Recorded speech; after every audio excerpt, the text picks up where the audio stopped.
Bab 9. As-Sunnah. Halaman 134. As-Sunnah menurut bahasa artinya adalah jalan yang ditempuh, sedangkan menurut pengertian syara, As-Sunnah kadang-kadang digunakan untuk menyebut suatu amalan nafilah yang kita terima dari Nabi Shallallahu Alaihi Wasallam melalui suatu riwayat, misalnya bilangan rokaat dalam sholat sunnah.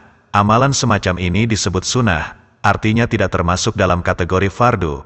Namun penggunaan istilah sunnah di sini bukan berarti bahwa sunnah itu berasal dari Nabi, sedangkan fardu datangnya dari Allah. Yang benar adalah, baik fardu maupun sunnah keduanya berasal dari Allah.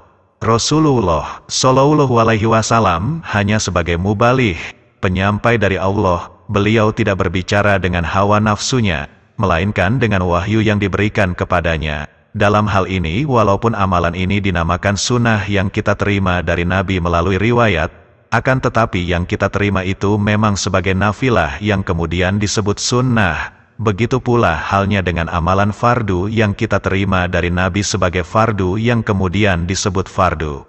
Halaman 135. Misalnya 2 rakaat sholat subuh adalah fardu yang kita terima dari Nabi Shallallahu Alaihi Wasallam melalui riwayat mutawatir sebagai fardu, sedangkan sholat 2 rakaat sebelum sholat subuh adalah sunnah yang kita terima dari Nabi Shallallahu Alaihi Wasallam melalui riwayat mutawatir sebagai nafilah. Keduanya berasal dari Allah dan bukan dari diri Rasulullah. Jadi, perintah itu dapat berupa fardu dan nafilah dalam masalah-masalah yang berkaitan dengan ibadah, atau disebut fardu dan mandub dalam masalah-masalah selain ibadah, misal muamalat dan sebagainya.